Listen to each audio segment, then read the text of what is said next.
Hey there everybody, Matt here from Matt's Trains and Tractors. Just a few days ago, Lionel released their all-new 2022 Volume 2 catalog. Today we're going to be taking a look at it, going through those main items and the ones I find interesting, as well as the ones I will be putting on pre-order, which will eventually make their way onto the layout behind me.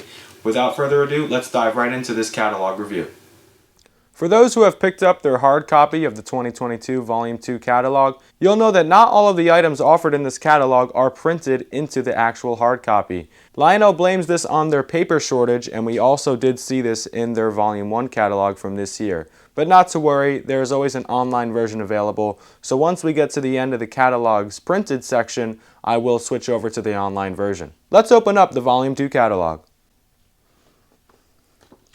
Also similar to the Volume 1 catalog from this year, Lionel talks about their Base 3 and Cab 3 app, which is pretty cool. I'm definitely considering getting one of these. I'm not too sure if I will order it, but it's pretty cool. Alright, moving into O scale, starting off with Legacy Steam and the Brass Hybrid Challenger.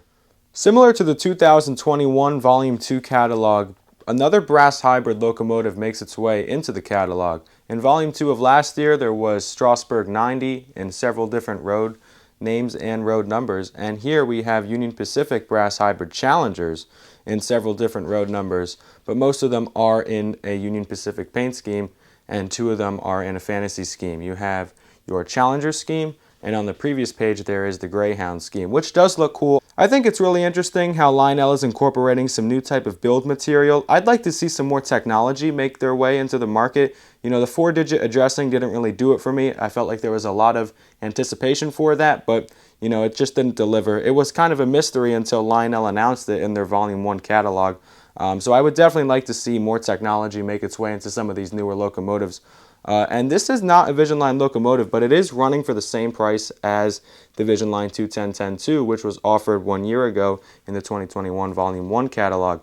$24.99 for a brass hybrid Challenger that comes with brass die-cast construction, new tooling, whistle steam, 4-digit addressing, and road number specific crew talk. That's pretty cool, but this is one I am going to pass on. Cool nonetheless. Alright, the L1 Mikado. As soon as I opened up the catalog, this was one that I said, oh, I've got to have this. This looks great. The dark green Pennsylvania paint really stood out to me, especially 496 and 1369 with the red accents around the cab and firebox. I thought that looked great. I was about to order 1369 because it just looks great. I love the separately applied detailing up here on the boiler. And the spaced out Pennsylvania lettering along the tenders, opposed to the closer together text. And then I said, hold on, let me check out what's in the rest of the catalog. I've always wanted a Mikado, but I think this is one I'm going to have to pass on because of the Greenbrier, which is on the next page. These 484s are offered in several different road names and road numbers, and I am very, very certain that I will be making an order on Chesapeake in Ohio, number 614. The locomotive looks fantastic. You could say it's a very dark blue, but I'm pretty sure that's a rendering issue and it will be painted up in black when they arrive into the shop. The black paint with the white accents in the polished rods as well as rims really just looks super solid. It's a very sharp looking 484 and I am very excited to add it to my fleet. On the next page, you'll see Chesapeake in Ohio, number 613, offered with elephant ears, or more formally referred to as smoke deflectors. It is also a 484 type steam locomotive, and what really stood out to me here were the matching passenger cars. I am going to be ordering a few of these passenger cars. I am going to be going in on 2-Pack A with the baggage car and a passenger car, Pack C with a passenger car and an observation car. If you can see at the end of the car there actually is an observation deck out there, and I will be getting the Station Sounds Diner because that's some pretty cool technology, and I'm excited to see how they do with that. We do have a Station Sounds Diner in our fleet, but it is a few years old, so I'm interested to compare the two. And I am definitely going to be getting this caboose with LED lighting. It'll be our first caboose with LED interior lighting made by Lionel.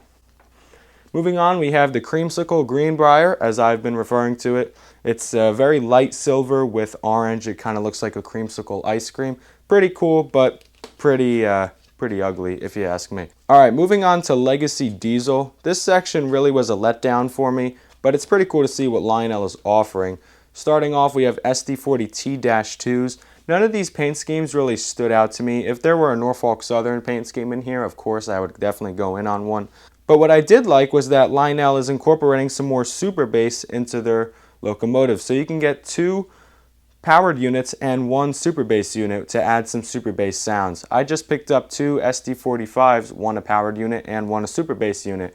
I'll link that video at the end of this video if you would like to go check that out. The sounds are terrific. And on the next page we do see some more super bass sounds incorporated into the locomotives. The next interesting item I found in the Volume 2 catalog were the 60-foot boxcars. Offered here are 4 different boxcars, and 2 of them do have graffiti on them for the Wisconsin Railway, I believe that stands for, and the one at the bottom of the page is painted up in a John Deere paint scheme. And because this is Matt's Trains and Tractors, the John Deere 60-foot boxcar will definitely be pre-ordered. On the next page, I saw Norfolk Southern, so I immediately got excited. If you notice in 2-pack A in the middle of the screen, there is a yellow 100-ton hopper and a black 100-ton hopper. I was originally going to order all 3 2-packs, giving me 6 coal cars, but I already have 8 coal cars on order, so I'm only going to get 1 2-pack, and that is going to be 2-pack A, which comes with the yellow car and the black car, which I think is pretty cool. On the next page we have hobo box cars. I didn't order one from the Volume 1 catalog or Volume 2 of last year. Forgive me if I'm incorrect with which catalog these hobo box cars were previously offered in. So I missed my chance on the last one, but now Lionel is giving me a second chance to order one, so I'm definitely going to take action. And I will be most likely ordering the Frisco hobo box car, which is basically a sound car, but it comes with unique sounds to replicate a hobo on a train, which is pretty cool. I hope you enjoyed today's video. Check out the SD45s right here and subscribe right here. I'll see you guys next time. Stay safe, stay tuned.